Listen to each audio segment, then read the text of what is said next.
నల్గొండ జిల్లా కొండమల్లేపల్లిలో ప్రిన్సిపల్ రూపారెడ్డి హత్యను నిరసిస్తూ private school యాజమాన్యాలు భారీ ర్యాలీ నిర్వహించాయి. టీచర్లకు రక్షణ కల్పించాలని, చట్టాల్లో మార్పులు తీసుకురావాలని డిమాండ్ చేశారు. విద్యార్థుల్లో పెరుగుతున్న మాదక ద్రవ్యాల వినియోగాన్ని అరికట్టడంతో పాటు పిల్లల ప్రవర్తనపై తల్లిదండ్రులు నిఘా పెట్టాలని కోరారు. పాఠశాలలో ఉపాధ్యాయులకు తగిన క్రమశిక్షణ చర్యలు తీసుకునే అధికారం ఉండాలని అభిప్రాయపడ్డారు. 16 ఏళ్లకే మేజర్లుగా ప్రకటించేలా చట్టం చేయాలంటున్న ప్రైవేట్ స్కూల్స్ యాజమాన్యాల ప్రతినిధులతో మా senior correspondent Ramakrishna face to face. Kondamallepally పాఠశాలలో ప్రిన్సిపాల్ రూపారెడ్డి హత్య సందర్భంగా ప్రైవేట్ స్కూల్స్ మేనేజ్మెంట్ అసోసియేషన్ ఆధ్వర్యంలో భారీ ఎత్తున ర్యాలీ నిర్వహించిన పరిస్థితి. ప్రధానంగా ఉపాధ్యాయులకు రక్షణ కల్పించడంతో పాటుగా విద్యార్థుల ప్రవర్తన పరిశీలించడంతో పాటు ఉద్యోగులకు ఉపాధ్యాయులకు రక్షణ కల్పించాలని డిమాండ్ చేస్తున్న ర్యాలీ నిర్వహించిన పరిస్థితి. దీనికి సంబంధించి ప్రస్తుతం మనతో మాట్లాడడానికి రవికుమార్ సార్ ఉన్నారు. సార్ చెప్పండి, ప్రధానంగా ఇన్సిడెంట్ పరిస్థితుల్లో ప్రైవేట్ స్కూల్స్లో పనిచేస్తున్నటువంటి ఉపాధ్యాయులకు మాది ఇప్పుడు జరిగినటువంటి సంఘటన సమాజానికి ఒక హెచ్చరిక ఇది. ఎందుకంటే చదువు చెప్పే టీచర్నే పిల్లలు హత్య చేసిండ్రు అనేది కళలో కూడా మనం ఊహించాం. దీనికి ప్రధానమైన కారణం ఏంటంటే తల్లిదండ్రులు పిల్లలు పట్టించుకోకపోవడం, వాళ్ళ అలవాట్లు ఏంటి, వాళ్ళు ఎక్కడ పోతున్నారు, వాళ్ళకు ఉన్నటువంటి బ్యాక్గ్రౌండ్, ఫైనాన్స్ సపోర్ట్ ఏంటి, ఇవేమీ చూడట్లేదు తల్లిదండ్రుల ఆలోచన ఏంటంటే మేము పిల్లలు బడికి పంపిస్తున్నాం, పిల్లలు బాగుపడతారు అనే అనుకుంటున్నారు. రెండో విషయం, ప్రభుత్వ చట్టాలు లోపభూయిష్టమైనటువంటి చట్టాలు. 16 నిండితే మేజర్, వాళ్ళకి తెలిసిన ఈ డిగ్రీ పొరగానికి కూడా తెలియవు. కాబట్టి పిల్లలను ఈ మైనర్ అనే పదంలో 16 నిండిన వాళ్ళను మేజర్లుగా ట్రీట్ చేస్తేనే ఈ విషయం తెలుస్తుంది. ఎందుకంటే 10th క్లాస్కి వచ్చే వరకల్లా కొద్దిమంది తండాలో కావచ్చు, ఇంకెక్కడైనా పిల్లలే కావచ్చు, గ్రామీణ ప్రాంత విద్యార్థులే కావచ్చు, వాళ్ళు 6వ తరగతిలో జాయిన్ కారు, 7, 8 తరగతిలో 1వ తరగతి జాయిన్ అవుతున్నారు. అప్పుడు హెడ్ మాస్టర్ని ఏజ్ ఎంత అంటే 6 ఏళ్ళు రాసుకోరా సార్ అంటారు. డిఎన్ఏ పరీక్ష చేస్తాడు, వాడు 10th వచ్చే వరకల్లా వానికి 20 ఏళ్ళు వస్తున్నాయి, గడ్డాలు మీసాలు వస్తున్నాయి. మరి ఇలాంటివి అన్నీ కనిపించే వరకల్లా వాడు ఏ పనైనా చేస్తారు.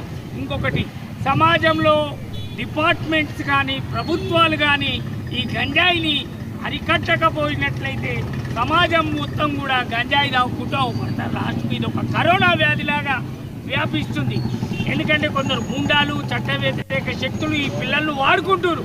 అరే వాడు పొట్లం ఇస్తారు తేపోరా అంటే వాడు తెచ్చుకో వాడితో నోట్లేదు.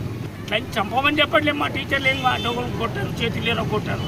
కాకపోతే టీచర్ భయం అనేది పిల్లలకు ఉండాలి. అంటే టీచర్లకు రక్షణ కావాలి, టీచర్లను పిల్లల్ని శిక్షించేటువంటి చట్టం తయారైతేనే ఈ టీచర్లు బలంగా తయారవుతారు, పిల్లలు కంట్రోల్లోకి వస్తారు. దీనికి ఎవరు జవాబు చెప్పాలి? అక్కడేమో సీఎంఓ స్టేట్మెంట్ ఇస్తాడు, టీచర్లందరూ 10th పాస్ అయిన వాళ్ళు, ఇంటర్ పాస్ అయిన వాళ్ళు అని.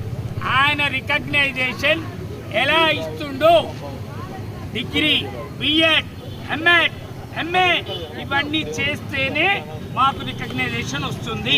అంటే గవర్నమెంట్ తప్పుడు విధానంలో మాకు రికగ్నైజేషన్ ఇస్తుందా? సీఎం గారి స్టేట్మెంట్ కూడా ప్రైవేట్ టీచర్ల మానసికంగా కుంగయేసింది. మా టీచర్లందరూ కూడా క్వాలిఫైడ్ టీచర్లు. ప్రభుత్వం దృష్టిలో ప్రైవేట్ పాఠశాలలంటే చిన్న చూపు ఉంది. కానీ మేమందరం మేల్కొంటే సీఎం గారు 52% ప్రైవేట్ స్కూల్ విద్యార్థులు ఉన్నారు.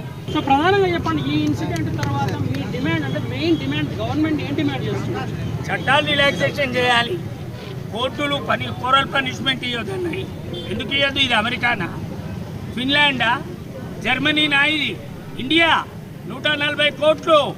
ఎంతమంది చదువుకున్న వాళ్ళు ఉన్నారు? ఏ రకమైన వసతులు ఇచ్చినావు బళ్ళల్లా? పిల్లలు ఎక్కడ డెవలప్ అయ్యారు? కాబట్టి చట్టాలను ఇతర దేశాలై చూసి నువ్వు కాపీ కొట్టకు. ఇక్కడ పరిస్థితులు, భారతదేశ పరిస్థితులను చూసి చట్టాలను చేయండి. ఈ పిల్లలను కొడితేనే మారుతారు. 2 దెబ్బలు వేయాలి. వాళ్ళ ఘోరమైన తప్పు చేసిన టీచర్ను లోపడై మేమేం వద్దనట్లే. కానీ మరీ బుగ్గలు వినకుండా, చెంపలు కొట్టకుండా, చేతుల మీద కొట్టకుండా ఏందండి ఇది? పిల్లలు తల్లిదండ్రులను పట్టించుకోవట్లేదు. తల్లిదండ్రుల దౌర్జన్యం కూడా పెరుగుతుంది రోజు రోజు. వాళ్ళు వచ్చి మా మీద దాడి చేస్తున్నారు.